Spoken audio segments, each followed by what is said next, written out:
California doesn't exist anymore. At least not the California people fell in love with. Not the one from the postcards, the road trip memories, the movies that made the rest of the country jealous. That California, the one with sleepy beach towns where you could park for free, gold rush main streets that hadn't been turned into outdoor malls, mountain communities where locals actually lived year-round, got bulldozed, priced out, or Instagram stormed into oblivion. Except it didn't, not all of it. 12 towns across this state still feel like time capsules from the California people actually wanted to move to. Not the California of $4,000 studio apartments and 2-hour commutes. Not the California where you need venture capital funding just to afford a garage. The California where a Victorian house costs less than a Tesla, where you can walk to breakfast without dodging electric scooters, where your neighbors know your name because there are only 2,000 of them. But here's what nobody tells you about finding old California in 2025. It survived precisely because it's hard to reach, hard to live in, or hard to make money in. These towns didn't preserve their charm through historic preservation committees. They preserved it through isolation, economic stagnation, or weather so brutal it keeps the Instagrammers away. We're counting down 12 small California towns that still deliver on the promise this state made generations ago. Some are easy to reach, some require conviction, and one is so remote, so committed to being exactly what it's always been that the nearest Starbucks is 85 miles away and nobody's been complaining. From Danish-themed time warps to gold rush main streets that actually survived. From surf towns that haven't been Malibu-fied to railroad communities where the biggest development in 40 years was a new traffic light. This is the California that refused to change. If this video helps you find it, smash that like button. If you're already living it, drop your town in the comments. And if you think I missed the best one, I definitely want to hear about it. Let's find the California everyone's been looking for.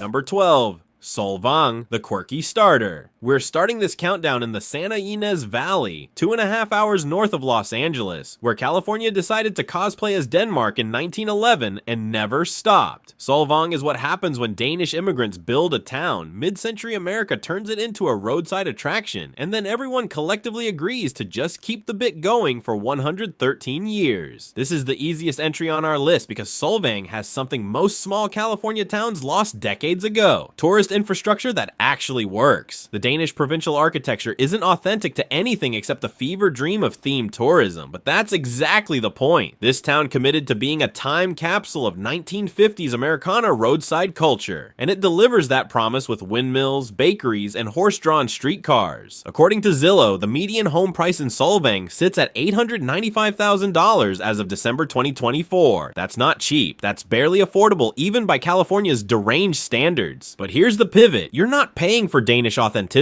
You're paying for walkability, wine country access, and a town that figured out how to keep its downtown alive while everywhere else was building strip malls. The Santa Barbara County Association of Realtors reported that Solvang saw a 12% increase in home prices over the last 18 months, driven largely by remote workers and retirees escaping Los Angeles and seeking small-town character without sacrificing amenities. You've got restaurants that stay open past 8 p.m. You've got actual grocery stores. You've got a hospital within 20 minutes. These aren't luxuries. They're things most small California towns lost when Walmart killed Main Street. Solvang's population hovers around 5,500, and the town sees roughly 1.5 million visitors annually, according to the Santa Ynez Valley Visitors Bureau. That's a 273-to-1 tourist-to-resident ratio, which sounds overwhelming until you realize those tourists are funding the bakeries, wine tasting rooms, and quirky shops that keep downtown vibrant. The trade-off isn't isolation here, it's performative Europeanness and weekend traffic on Highway 246. Fun fact, Solvang was founded by Danish educators who wanted to establish a folk school and preserve Danish culture far from the crowded East Coast. They picked this valley specifically because the rolling hills reminded them of Denmark. The windmills are decorative. The Ebleskiver are real. The entire town is a living argument that themed kitsch executed with commitment beats soulless sprawl every time. A local put it perfectly in a recent interview. People come here expecting Disneyland Denmark and leave surprised we're an actual community. Yeah, we have tourists. We also have Little League and town council meetings and people who've been here 40 years. Picture this. Saturday morning in Solvang, you walk to the bakery where they've been making the same Danish pastries since 1976. Tourists are taking photos of windmills. Locals are buying bread. The Santa Ynez Mountains are purple in the distance. Your biggest decision is whether to hit the wine tasting rooms or or the antique shops. It's performative, it's kitschy, and it's more functional than most of modern California. If you thought Solvang was too touristy to count as authentic California, wait until you see what happens when a beach town simply refuses to grow.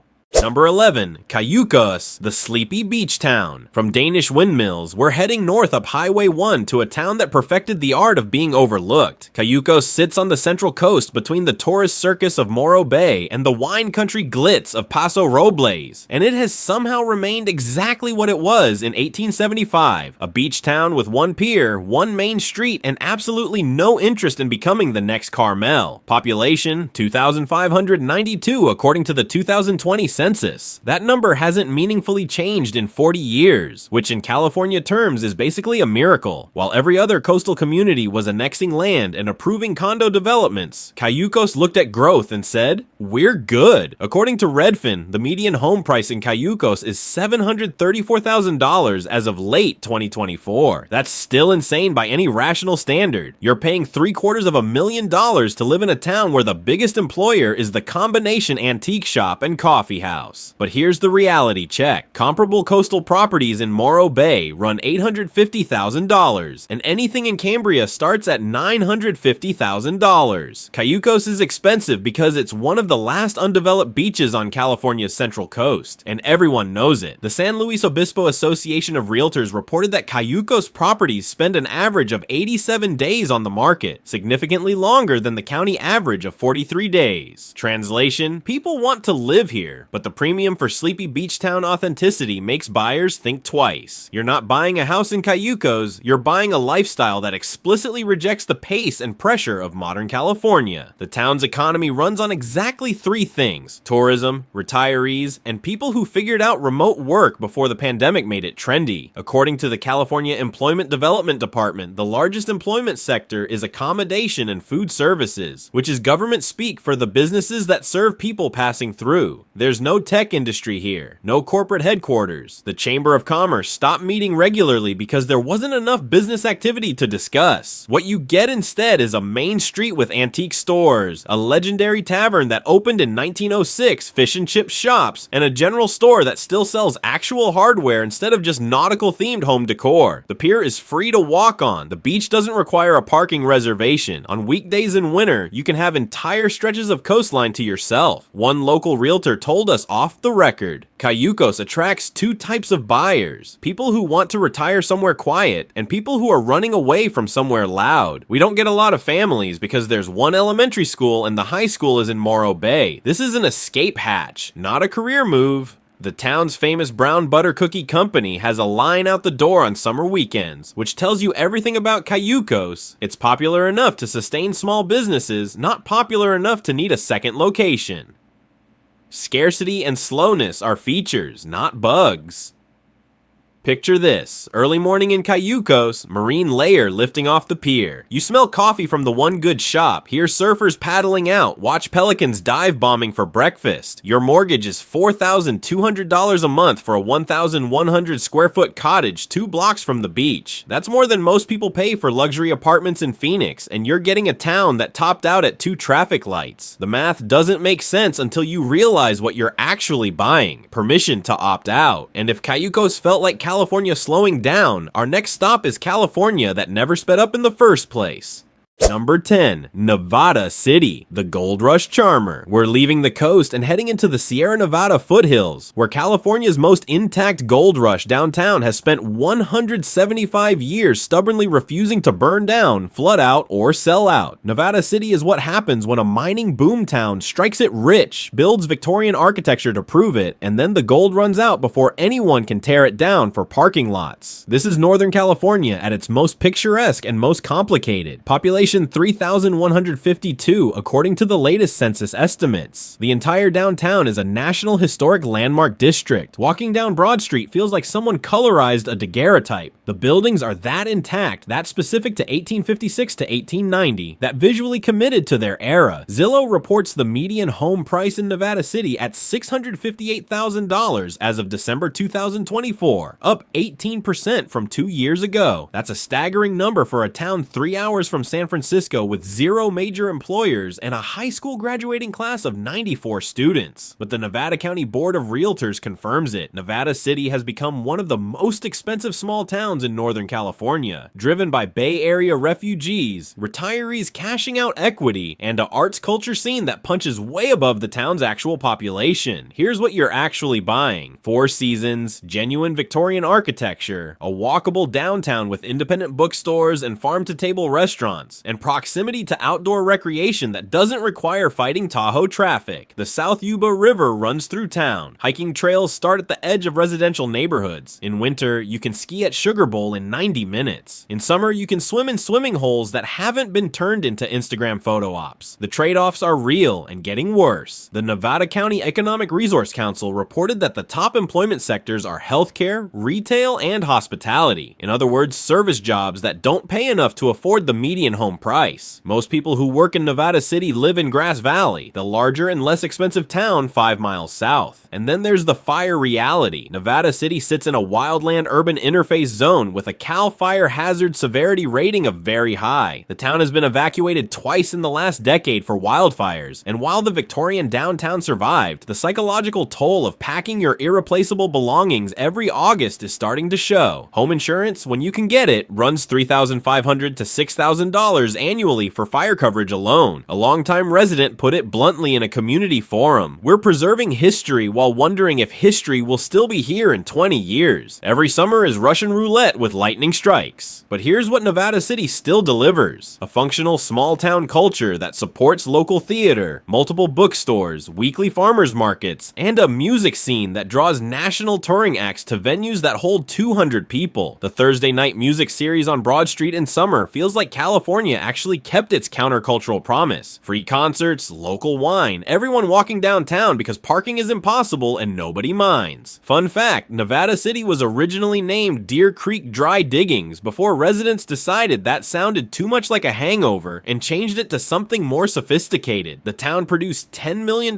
in gold in its first year of operation, 1850, which equals roughly $380 million today. That wealth built the architecture. The architecture attracted the artists. The artists made it too expensive for artists. Picture this: autumn afternoon in Nevada City, leaves turning gold along Broad Street. You smell wood smoke from someone's fireplace, hear live music drifting from a cafe, watch tourists photographing the Victorian storefronts while locals argue about the latest planning commission meeting. You're paying $658,000 for 1,400 square feet and a town that looks like a movie set but functions like a real community. The price is absurd, the wildfires are terrifying, and you still can't imagine living anywhere else. At least Nevada City is expensive because people want to live there. Our next town is expensive despite actively trying not to be. Number 9. Ojai, the spiritual retreat.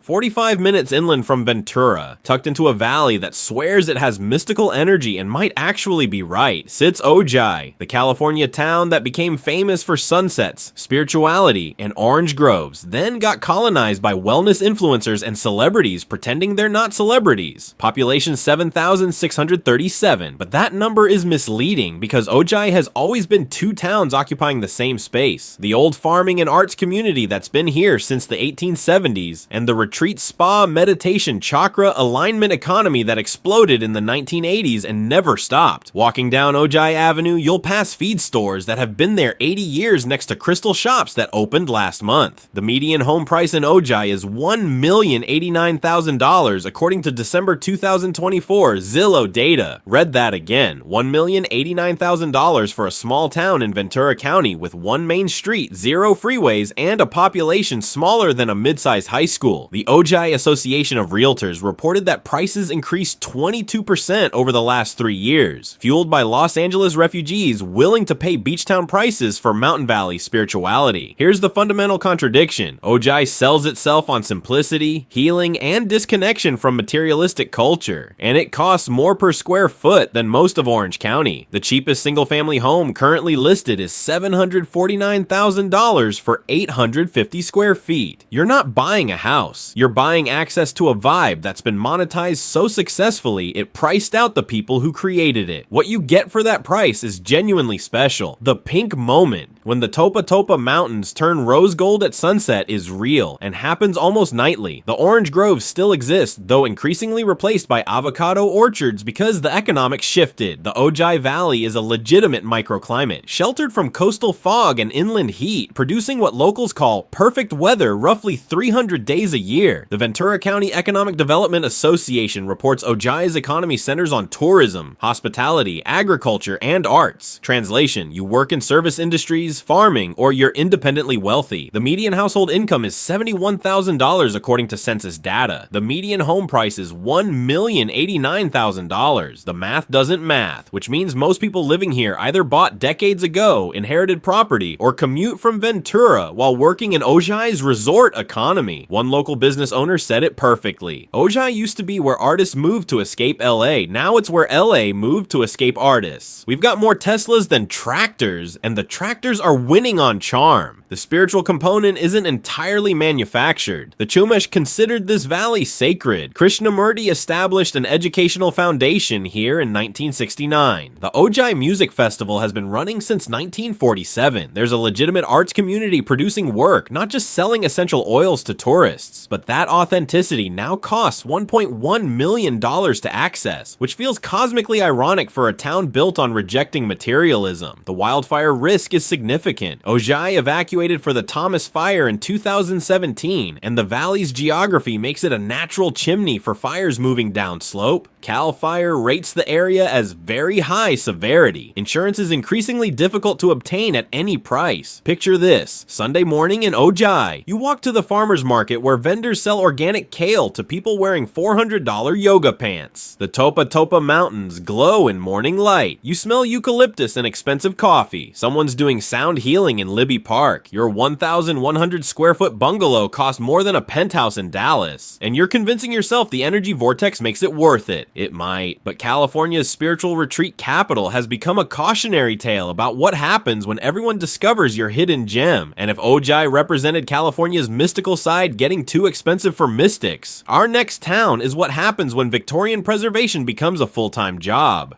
Number 8. Ferndale, the Victorian time capsule. We're heading north now, past wine country, past the redwoods into Humboldt County where the Pacific coast gets serious and small towns get scarce. Ferndale sits 5 miles inland from the ocean, surrounded by dairy pastures, and it looks exactly like it did in 1890 because the entire town is a California historical landmark and a National Register Historic District. This isn't selective preservation. This is a town that accidentally became a museum. Population 1,371 according to the 2020 census. That's not a typo. Ferndale has fewer residents than some Los Angeles apartment complexes, and the population has been slowly declining since its Victorian-era peak of 2000. The downtown is called Butterfat Palaces because dairy money built these ornate Victorians, and when the dairy industry consolidated, nobody had the money to tear them down or modernize them. Poverty preserved what prosperity built. Zillow reports the median home price at $487,000 as of late 2024, which makes Ferndale the most affordable town on this list so far. But the Humboldt County Association of Realtors adds critical context. Homes sit on the market an average of 143 days, nearly triple the California average. People want to visit Ferndale. Significantly fewer want to live here permanently. Here's why. Ferndale is geographically isolated in ways that feel almost deliberate. It's 260 miles north of San Francisco, 5 hours of winding 2-lane highways through redwood forests and coastal mountains. The nearest city is Eureka, population 26,000, 15 miles north. The nearest major airport is still Eureka. The nearest real economic opportunity is, well, that's the problem. The Humboldt County Economic Development Office lists Ferndale's primary industries as tourism, dairy farming, and historic preservation. The Victorian Inn employs maybe 15 people. The Creamery employs another dozen. Most residents either work remotely, are retired, or commute to Eureka for healthcare and service jobs. There's no tech sector, no manufacturing base. The economy runs on people taking photos of buildings. But what Ferndale delivers is complete Victorian immersion. The entire downtown downtown Main Street with its false front buildings, ornate gingerbread trim, original storefronts, looks like a movie set, but functions as an actual town. The Ferndale Repertory Theater, California's oldest continuously operating community theater, puts on productions in a building from 1972 that replaced one from 1896. The cemetery has headstones in Portuguese from Azorean dairy farmers who settled here in the 1870s. This is California history that actually survived instead of getting paved over. The trade-offs are stark. Ferndale sits in a tsunami inundation zone. The 1992 Cape Mendocino earthquake triggered evacuations and destroyed the town's iconic bridge. Coastal fog is relentless, with the sun breaking through maybe 80 days a year. According to NOAA data, Ferndale averages 42 inches of rain annually, most falling between October and March. Your vitamin D levels will require supplementation. A local realtor described it this way: people see photos of Ferndale and fall in love. Then they visit in January when it's been raining for 6 straight weeks. Everything's gray, and the nearest Target is 90 minutes away. That's when we find out who's serious. Fun fact, Ferndale has been used as a filming location for dozens of movies specifically because it looks authentically Victorian without requiring CGI. The town makes money renting itself out as the past. That's both the business model and the entire vibe. The Ferndale Enterprise, the local weekly newspaper, has been publishing since 1878 and still prints actual paper editions. The high school has 140 students total. When we say small town California, this is the platonic ideal and the reality check about what happens when preservation becomes your only industry. Picture this: morning in Ferndale, fog so thick you can't see the Victorian across the street. You hear dairy cows in the distance, the creak of old wood buildings settling, absolutely no traffic because there are 1,371 people in town and most of them are still asleep. Your mortgage is $2,400 for an actual Victorian that would cost $2.7 million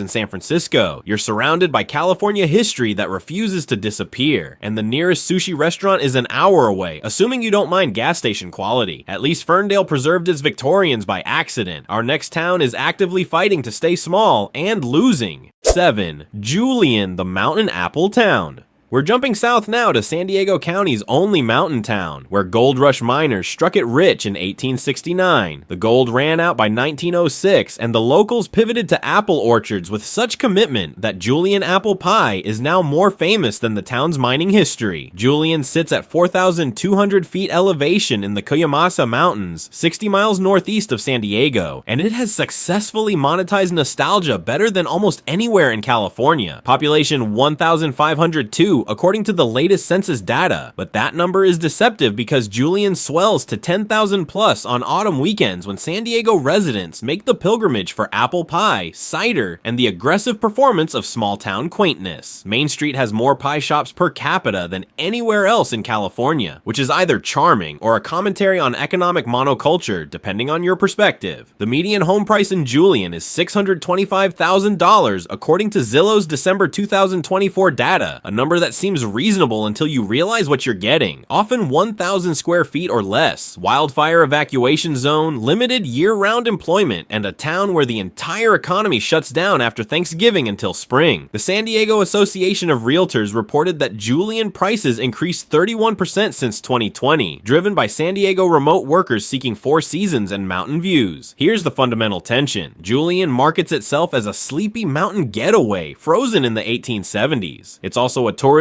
juggernaut that sees an estimated 250,000 visitors annually according to the Julian Chamber of Commerce. That's 166 tourists for every resident. On peak weekends, you can't park, you can't get a table. The line for pie stretches down the block. The quaint gold rush town is being loved to death by people desperate for something that doesn't feel like modern California. The economy is almost entirely seasonal. The Julian Pie Company, Mom's Pies, the Julian Cafe, these businesses make 70% of their revenue between September and December during apple season. The Cleveland National Forest provides some year-round employment. A handful of bed and breakfasts operate throughout the year, but if you're not in hospitality or food service, your career options are commuting 60 miles to San Diego or running an online business. And then there's the fire reality. Julian sits in what CAL FIRE designates as a very high fire hazard severity zone. The 2003 Cedar Fire destroyed 280 structures in Julian and the surrounding surrounding area. The 2007 witch fire triggered another mass evacuation. Every summer, residents pack evacuation bags and monitor wind patterns. Home insurance, if you can still get it, runs $4,500 to $7,500 annually for fire coverage on a standard single-family home. One local business owner put it bluntly, "We sell the dream of simple mountain living to people trapped in San Diego traffic. Then they move here and realize we have one grocery store, spotty cell service, and every summer we wonder if this is the year we burn down. The dream works better as a day trip, but Julian still delivers something rare. 4 legitimate seasons in Southern California: snow in winter, apple blossoms in spring, mountain summer that tops out at 80 degrees, autumn with actual changing leaves. You can walk the entire downtown in 15 minutes. The Julian Pioneer Museum preserves actual Gold Rush artifacts. The town's 4th of July parade has been running since 1961 and features maybe 8 floats because that's all the local organizations that exist. Fun fact, Julian produces roughly 10,000 apple pies annually according to local estimates. That's 6.6 pies per resident. The entire town's identity is fruit-based, post-industrial agricultural nostalgia, and it's working economically even as it strains the infrastructure and authentic small-town culture that made it appealing in the first place. Picture this: October morning in Julian, crisp mountain air, smell of apple pie baking, leaves turning gold against evergreen forest. You hear tourists exclaiming over the adorable shops while locals try to buy groceries before the weekend invasion. Your $625,000 cabin needs a new roof. Fire insurance just went up 40% and your evacuation bag lives by the front door. But you've got 4 seasons, stars at night, and the certainty that San Diego's sprawl will never reach this high.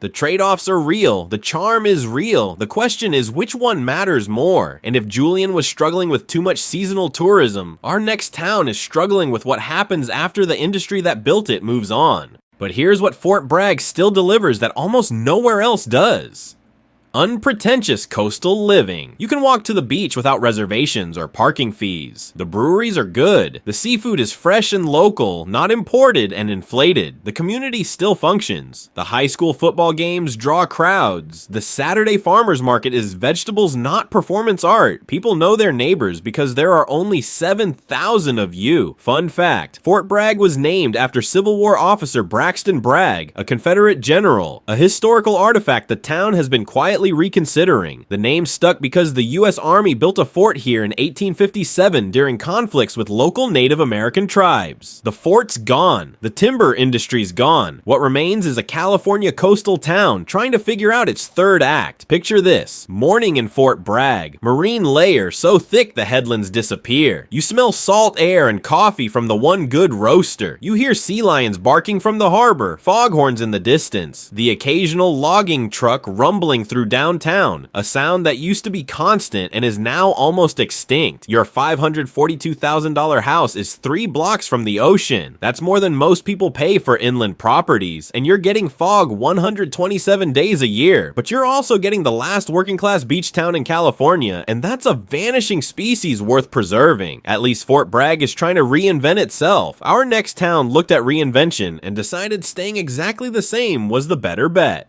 Number 6. Fort Bragg, the rugged coast survivor. Back to the coast, this time to Mendocino County, where the Pacific Coast Highway gets legitimately dangerous and the small towns get real. Fort Bragg sits 170 miles north of San Francisco on a stretch of coastline that never got the Carmel treatment. This is a working class coastal town built on timber, surviving on tourism, and still figuring out what comes next. Population 7,283 according to the 2020 census, making Fort Bragg the largest town on this countdown so far, which tells you something about how isolated this section of Northern California remains. This was a company town built around the Union Lumber Company, which operated the largest mill on the West Coast until it closed in 2002. 22 years later, Fort Bragg is still processing that economic gut punch. Zillow reports the median home price at $542,000 as of December 2024, significantly cheaper than Mendocino, the famous artsy town 10 miles south, where the median is $789,000. That price gap is is the entire story. Fort Bragg is blue-collar Mendocino County, the town where working people actually live, where fishing boats dock alongside kayak rental companies, where you can still find a bar that's not farm to table. The Mendocino County Association of Realtors confirms that Fort Bragg properties are averaging 97 days on market, substantially longer than coastal properties farther south. Translation: people want ocean views, but they're hesitant about Fort Bragg's post-timber economy and serious isolation. The nearest freeway is 90 miles away. The nearest Costco is 120 miles. You're not moving to Fort Bragg casually. You're moving because you want distance from everything California has become. What you get is the most authentic coastal town remaining on California's north coast. Glass Beach, where decades of dumped garbage got tumbled into smooth-colored glass by the ocean, has become the town's unlikely tourist attraction. The skunk train still runs logging routes through redwood forests. The harbor has actual working fishing boats, not just pleasure craft. Downtown Fort Bragg hasn't been boutiqued into oblivion. You've got hardware stores, Mexican restaurants, dive bars, and yes, some galleries and wine tasting rooms, but they coexist with actual functional businesses. The fog is relentless. NOAA climate data shows Fort Bragg averages 127 days per year with heavy fog, concentrated in summer when inland California is baking and the coast is socked in. You will own multiple fleece jackets. You will make peace with vitamin D supplements. The phrase May gray and June gloom were invented for microclimates like this. According to the California Employment Development Department, Fort Bragg's largest employment sectors are healthcare, Adventist Health Mendocino Coast, retail, and hospitality. The timber jobs aren't coming back. The mill site is being redeveloped as mixed use, but that's a 20-year project. Most people work service jobs, run small businesses, or commute to Ukiah, an hour inland, for better paying work. A local business owner told us, Fort Bragg attracts people running from something or towards something. Either you're escaping the Bay Area rat race, or you're chasing the California coast before it gets Carmelified completely. We're the last affordable ocean town north of Santa Cruz, and affordable is relative when you're making $45,000 a year.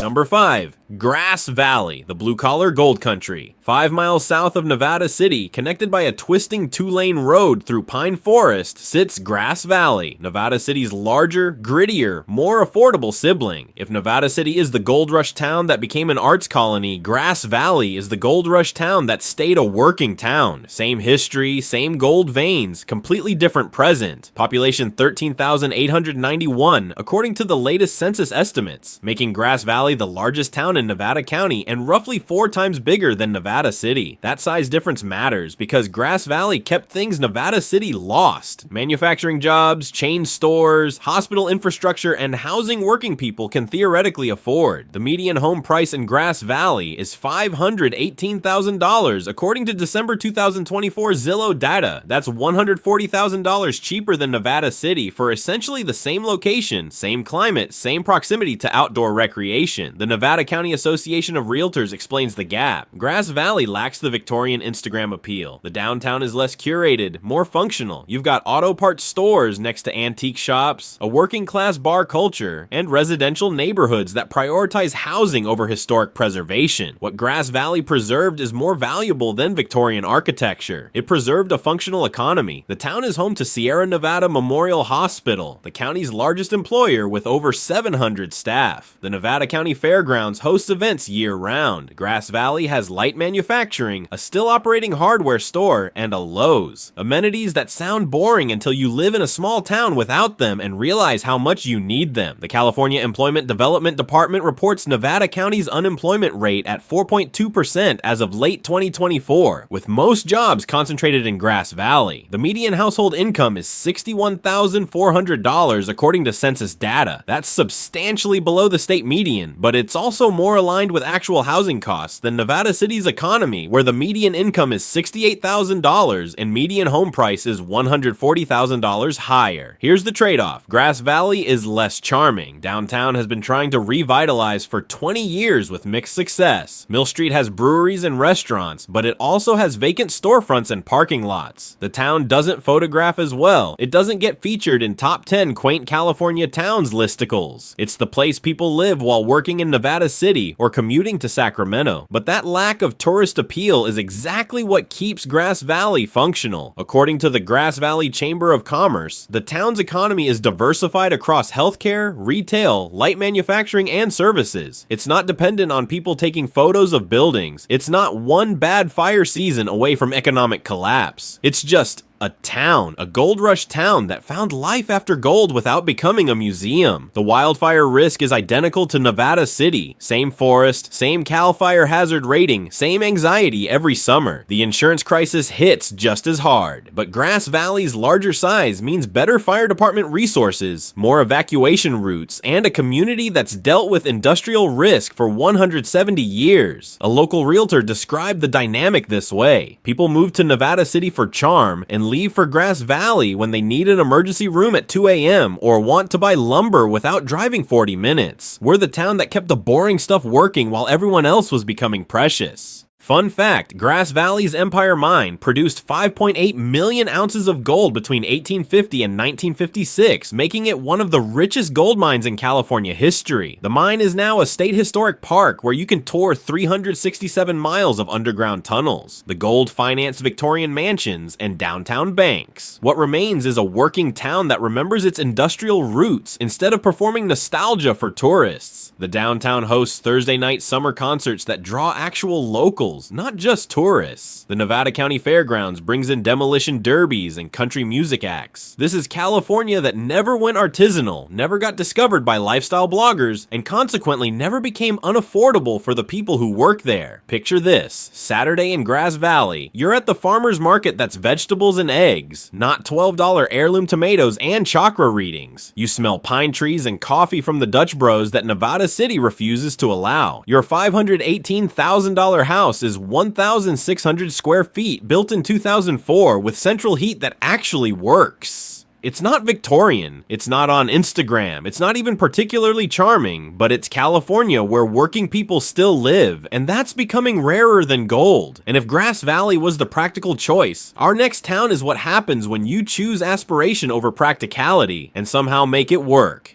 For 4, Truckee, the Alpine Gateway. We're heading higher now to 5,817 feet elevation, where California stops being Mediterranean and starts being alpine. Truckee sits at the junction of Interstate 80 and Highway 89, the last town before Donner Pass, and it has somehow maintained small town character while being absolutely crushed by Tahoe-adjacent real estate insanity. Population 16,850 according to the 2020 census, though that number is almost meaningless because Truckee has become a second home colony. The Truckee-Tahoe Airport District estimates that 65% of homes in Truckee are vacation rentals or second homes.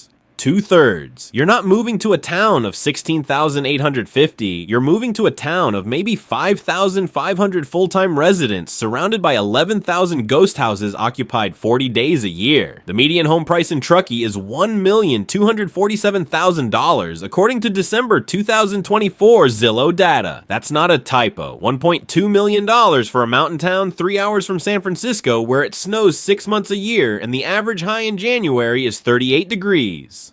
The Tahoe Sierra Board of Realtors confirms this is a 34% increase from 2020, driven by Bay Area tech workers who discovered remote work and decided proximity to skiing was worth more than proximity to the office. Here's what you're buying: Lake Tahoe access without Tahoe pricing, 4 legitimate seasons including serious winter, and a downtown that still feels like a railroad town instead of a Disney version of one. Truckee was built in the 1860s to service the Transcontinental Railroad, survived as a logging and ice harvesting town, reinvented as a ski destination in the 1960s, and is now being colonized by people who can afford $1.2 million second homes. According to the California Employment Development Department, Truckee's economy is dominated by accommodation and food services, 36% of employment, retail trade, 14%, and construction, 11%. Translation: you work in the ski industry, restaurants, or building houses for rich people. The median household income for full-time residents expense is $76,400, according to census data. The median home costs $1,247,000. The math is impossible unless you bought before 2010 or you're commuting from Reno, but what Truckee delivers is unmatched if mountain life is your priority. You're 20 minutes from 6 world-class ski resorts. The Truckee River runs through downtown, offering blue ribbon fly fishing, mountain biking, hiking, rock climbing, and backcountry skiing are accessible from your doorstep. Donner Lake offers swimming and paddling in summer. You have actual seasons. Autumn with aspens turning gold, winter averaging 204 inches of snow annually according to NOAA data, spring wildflowers, and summer highs in the 70s. The winter is not a metaphor. It's 6 months of serious cold, snow removal, tire chains, and wondering if Highway 80 will close for avalanche control the weekend you need to travel. According to the Western Regional Climate Center, Truckee averages 204 inches of snowfall annually. That's 17 feet of snow. Your roof will need reinforcement. Your heating bill will rival your mortgage. You will own a snowblower and know how to use it. One local described the reality this way: Truckee used to be where ski bums lived in cheap rentals and worked winters. Now it's where tech money parks second homes and locals work 3 jobs to afford a studio. The mountain culture is still here, but it's being priced out by people who want the aesthetic without the commitment. The short-term rental crisis is destroying the community fabric. The Truckee Town Council passed strict STR regulations in 2023, limiting permits and requiring owner occupancy, but the damage is done. The elementary school is losing enrollment because families can't find housing. The ski resorts can't find workers because employees can't afford to live here. The California dream collided with the mountain lifestyle dream, and the mountain lost. Fun fact, Truckee is named after a Paiute chief who guided settlers through the area, though the exact etymology is disputed. The Donner Party got trapped here during the winter of 1846 to 47, leading to one of the darkest chapters in westward expansion history. The town built on that route is now pricing out the people who keep it functioning. Picture this: January morning in Truckee, fresh powder on the pines. You smell wood smoke and coffee from the Dark Horse Cafe.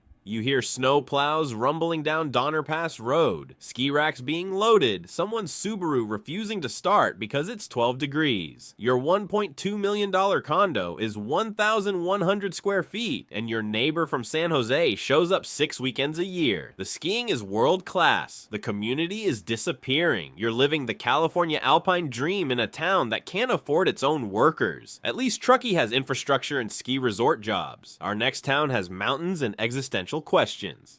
Number 3. Bishop, the Eastern Sierra Outpost. We're leaving the I-80 corridor and heading south on Highway 395 to the eastern side of the Sierra Nevada, where California gets sparse, strange, and spectacular. Bishop sits at 4,150 feet in the Owens Valley, backdropped by 14,000-foot peaks, and it represents a very specific California fantasy: mountain town living without Tahoe prices or Truckee crowds. Population 3,879 according to the 2020 census. Bishop is the largest town in Inyo County, which tells you exactly how empty this part of California remains. The Owens Valley is 75 miles long and contains roughly 18,000 people total. You're not moving to Bishop for density or convenience. You're moving for space, mountains, and the kind of independence that comes from being 3 hours from anywhere else. The median home price in Bishop is $428,000 according to December 2024 Zillow data, making it the most affordable mountain town on this list by a significant margin.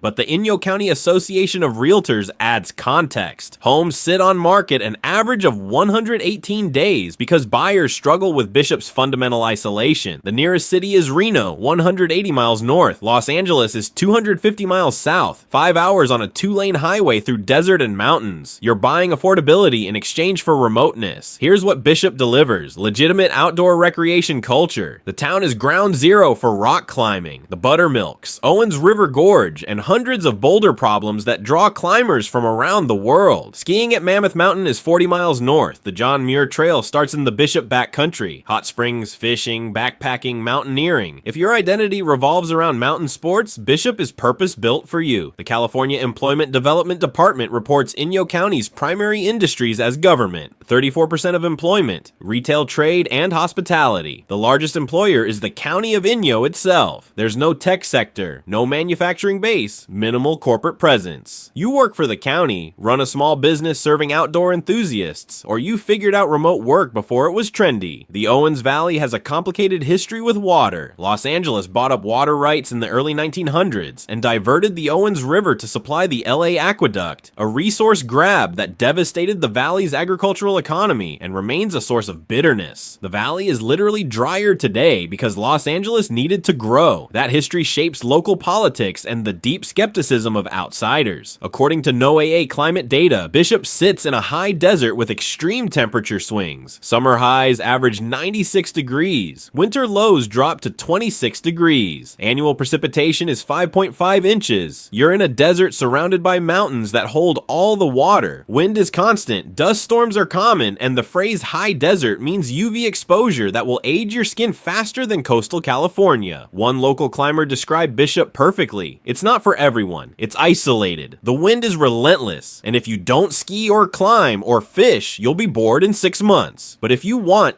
Number 2, Dunsmuir, the railroad town that time forgot. We're heading back north, past Redding, into Siskiyou County, where California gets genuinely remote. Dunsmuir sits at the base of Mount Shasta. Population 1,707, built by the Southern Pacific Railroad in 1886, and essentially unchanged since the diesel locomotives made the town's original purpose obsolete. This is Northern California at its most forgotten. Dunsmuir occupies a narrow canyon where the Sacramento River flows through downtown, surrounded by mountains, pine forest, and the overwhelming sense that modernity decided this place wasn't worth the effort. Interstate 5 runs directly through town, which should make Dunsmuir accessible. Instead, it makes Dunsmuir a place people drive past at 75 miles per hour on their way to Oregon. The median home price in Dunsmuir is $318,000 according to December 2024 Zillow data, the cheapest on our countdown so far. The Siskiyou County Association of Realtors reports that homes sit on market an average of 167 days, nearly 5 months, because the market for isolated Northern California railroad town with 1,700 people and limited employment is extremely specific. Here's what you're buying: a town that looks like a 1920s postcard, genuine mountain beauty, and complete disconnection from California's economic engines. The Sacramento River is clean enough for fly fishing from downtown parks. Mount Shasta dominates the skyline at 14,179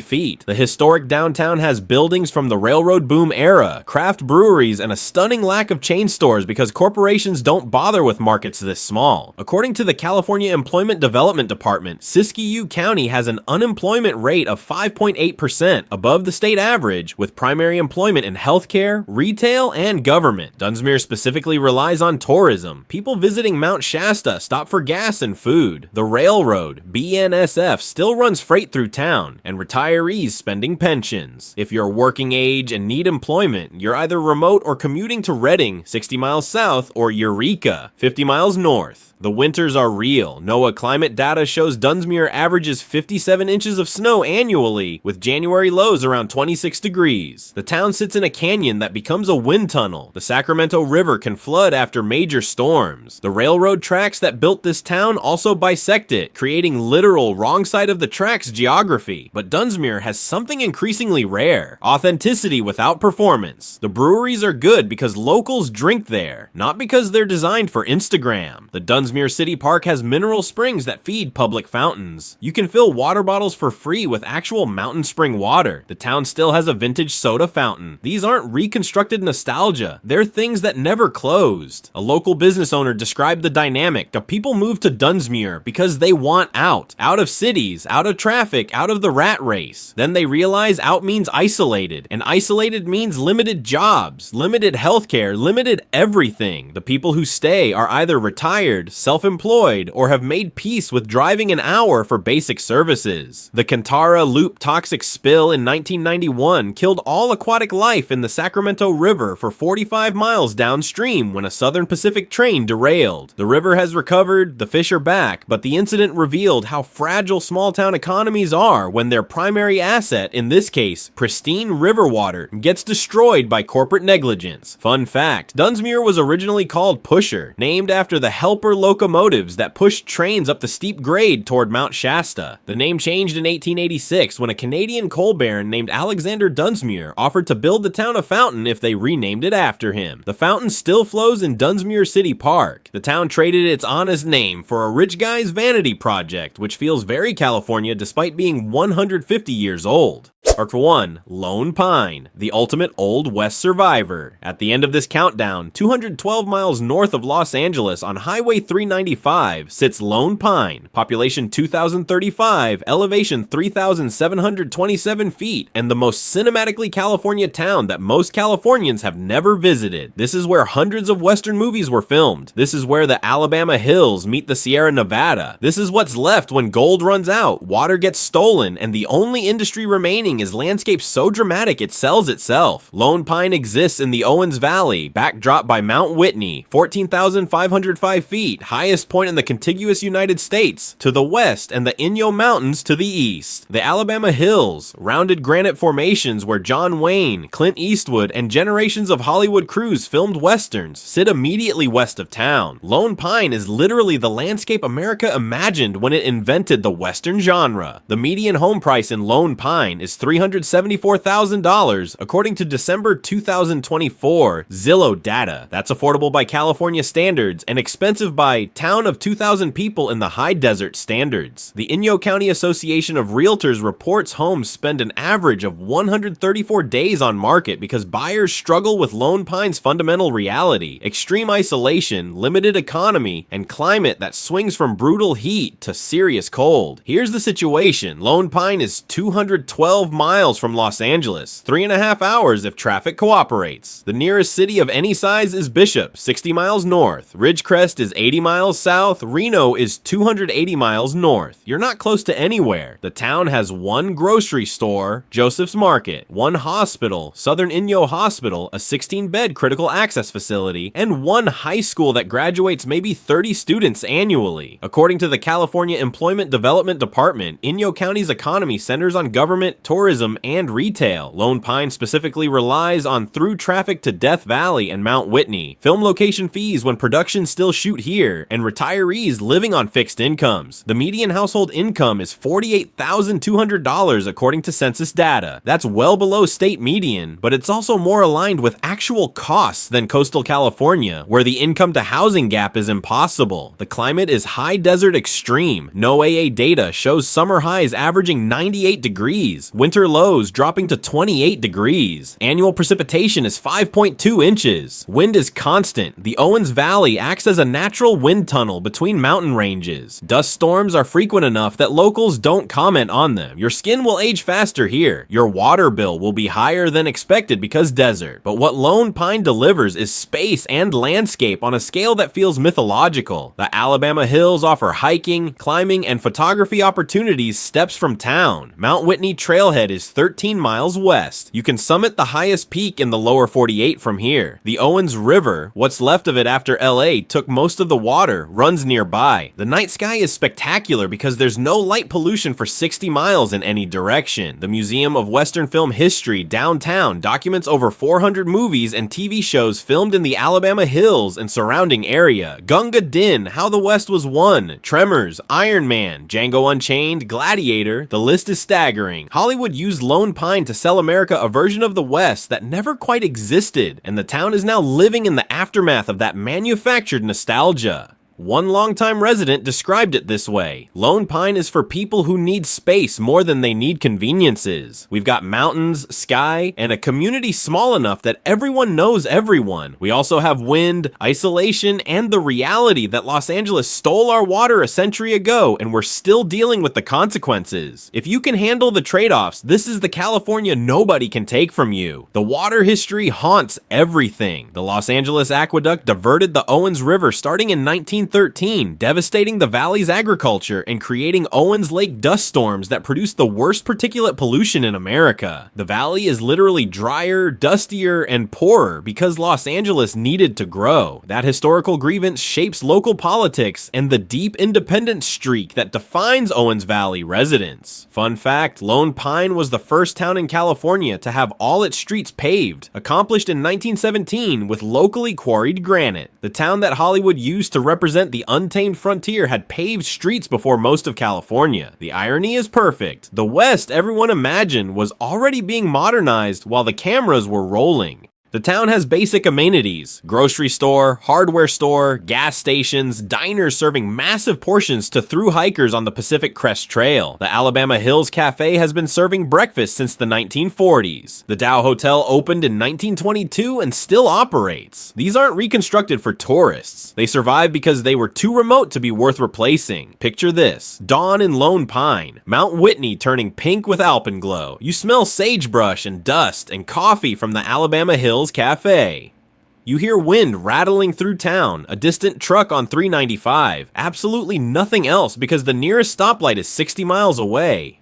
Your $374,000 house has mountain views John Ford would have filmed. The nearest Starbucks is 85 miles north in Bishop. Your phone signal is spotty, your neighbors are mostly retirees and people who came here to disappear. You're living in the California Westerns promised. Dramatic, isolated, unforgiving, and more honest than anywhere that got colonized by modernity. This is the California people fell in love with. Not because it's easy, because it's exactly what it's always been and it has no interest in becoming anything else. 12 towns. 12 versions of the California that was supposed to still exist. From Danish-themed tourist economies to literal movie sets where the cameras left but the landscape stayed. From gold rush Victorians to railroad towns to desert outposts where the nearest amenities are measured in highway miles, not blocks. The pattern is clear. The California people romanticized survived in the places that were too remote, too economically marginal, or too climatically challenging to be worth developing. Solvang kept its kitsch because tourism sustained it. Cayuco stayed small because it couldn't grow. Nevada City preserved Victorians because nobody could afford to tear them down. Fort Bragg stayed working class because gentrification takes highways, and Fort Bragg didn't have them. Lone Pine stayed Western because Hollywood paid it to, then left it alone. These aren't accidents. They're the places California's growth machine couldn't monetize efficiently, so they survived by being overlooked. And now, in 2025, when every other California town has been priced into irrelevance, or Instagram stormed into self-parody, these 12 represent something increasingly valuable. Places that are still what they said they were. The trade-offs are real. Isolation, limited employment, climate extremes, wildfire risk, and costs that don't make sense until you realize you're buying the last available inventory of authentic California. But for people tired of commuting 2 hours, paying $4,500 for a studio, and living in a state that promises paradise and delivers parking lot dystopia, these towns offer an alternative. Not an easy one, not a convenient one, but an honest one. If this countdown helped you see California differently, hit that like button. If you're already living in one of these towns, tell us what I got wrong or right in the comments. And if you know a town I missed, some mountain village or coastal outpost or desert community that still feels like the California we were promised, I want to hear about it. Subscribe if you want more of this. Share this with someone planning their escape. And maybe, just maybe, we can find the California that still exists before it disappears completely. Thanks for watching.